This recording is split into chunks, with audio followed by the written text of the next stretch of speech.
Welcome to KUBBY TV. This is Steve KUBBY, your host, and today we're going to talk about soaring like an eagle.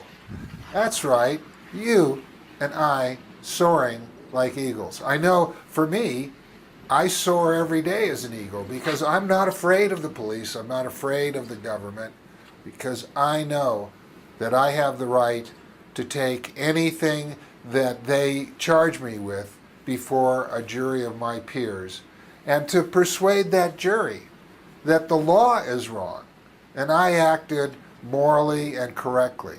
And that's exactly what happened when I was charged with 19 criminal felonies that would have resulted in me going to jail for 40 years to life. Instead, I ended up with a minor conviction for a mushroom stem that was found in, and a peyote button that was found in the guest bedroom.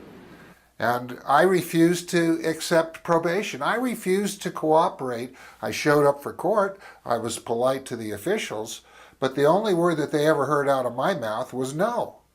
Because I considered them terrorists, and I knew that it was up to the jury and nobody else. So I went before my jury. We had to defend the fact that I was growing 267 plants. And the jury heard my side, they heard the prosecutor's side, and guess what? They decided I was right, and I was acquitted of all marijuana charges.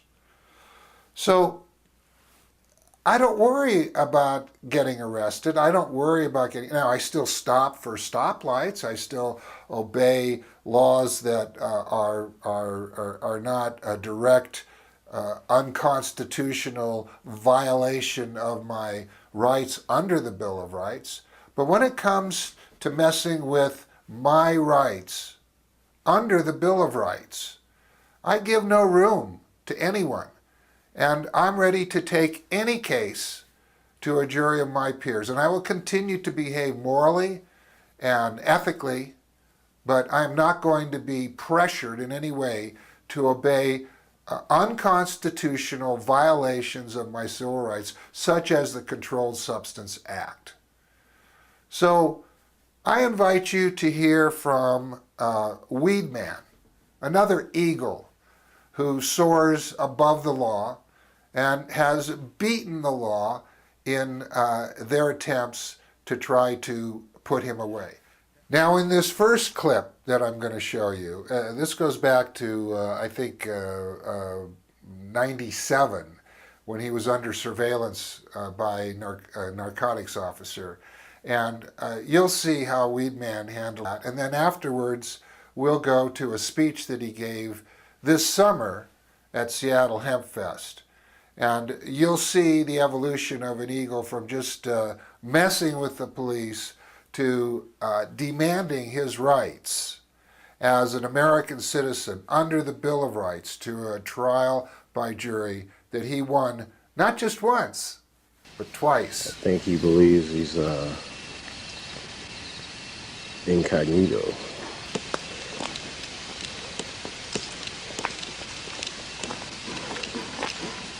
Hey buddy, where's your front tag at? State of New Jersey, you're supposed to have a tag on the front and the back.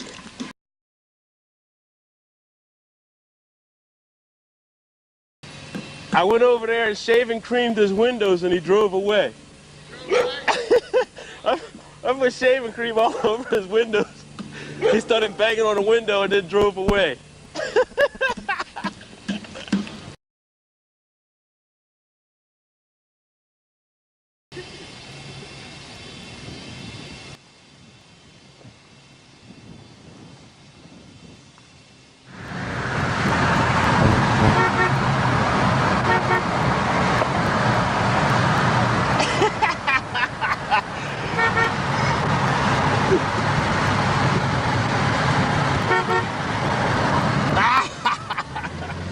I laughed my ass off after that, you know, for about 2 weeks, I guess, because exactly 2 weeks later, I was arrested, you know, I was arrested. I guess I stepped over the line. I'm happy to be here because I'm not supposed to be here, because 2 years ago I got caught with a pound of marijuana in New Jersey. I went to trial last year, and I should have been found guilty. But I wasn't, even though I was guilty, because I did have that pound of marijuana. But I know something called jury nullification. Does anybody here understand jury nullification or know about jury nullification? Well, a jury can do whatever it wants. And real short, a jury can do whatever it wants. They can say not guilty to a guilty person. They can utilize their own conscience to come to a decision. Now, in my particular case, I got caught red-handed with a pound of marijuana. But I knew about jury nullification. I knew there were members of the jury who probably felt the same way I do. Matter of fact, every opinion poll I read says more than 50% of Americans believe that marijuana should be legal, right?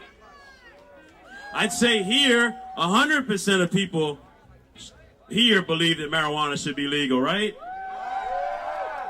So if you were on a jury, what would you say if you were on a jury and somebody was there being a victim of the war on drugs, about ready to be sentenced? What would you say if you were on a jury? Not guilty. Let's hear it loud and clear. What would you say if you were on a jury? Not guilty.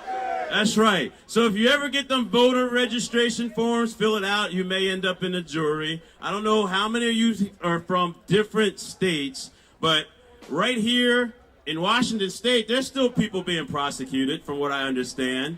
There's a case right here in Washington State called the Bellingham 3. And I know those defendants plan on utilizing jury nullification. Now, I'm going to say real quick, in my case, I represented myself. Knowing that more people in the jury believe like I do than the prosecutor, I argued to the jury that I wasn't wrong. Everything I did as far as possessing that marijuana, smoking that marijuana, as far as I was concerned, wasn't wrong. The law was wrong.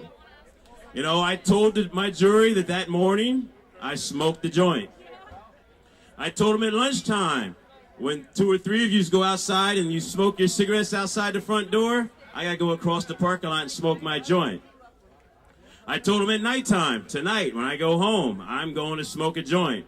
And I know out of you 12 people on my jury, your brothers, your sisters, your cousins, somebody in your family smokes marijuana too. And I just straight up argued that I am the victim here. I am not a criminal. I smoke marijuana. That pound of marijuana was for me. But a long story short, anybody here can end up as a victim of the war on drugs, no matter where you are. I'm glad that here in Washington State and Colorado, they've legalized marijuana to a point. But you can still end up as a victim at some point. So I want everyone here to understand the concept of jury nullification. Go on your smartphones and look up jury nullification. But I tell you, the only reason why I'm standing right here in front of you and not 10 months into my 10-year prison sentence is because I argued to my jury that I was not wrong. The law was wrong. And I got 7-5 the first trial. I had 7 people on my jury knowing good and well that I got caught with a pound of marijuana. They said not guilty. So it was a hung jury. The prosecutor decided to do the case again, to retry me. And 4 months later, I went on trial again. I did the same argument. I wasn't wrong. The law is wrong. And the only surprise this time, I thought I was going to get another hung jury. Instead, I got a 12-0 not guilty verdict. And because of that, I'm able to be here. You gotta love Weedman, and you gotta appreciate the fact that he's a black man with dreadlocks in freaking New Jersey taking on police and prosecutors. And he won. He won. So what is your excuse? What is your reason for being in fear, for living in fear, for not standing up and living what you believe? Because if you want to soar like an eagle, listen to New Jersey Weedman. And remember, he is a black man with dreadlocks.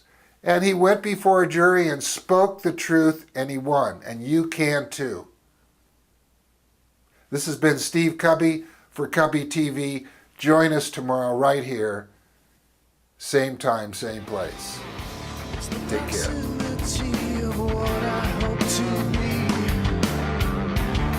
So heavy where I stand.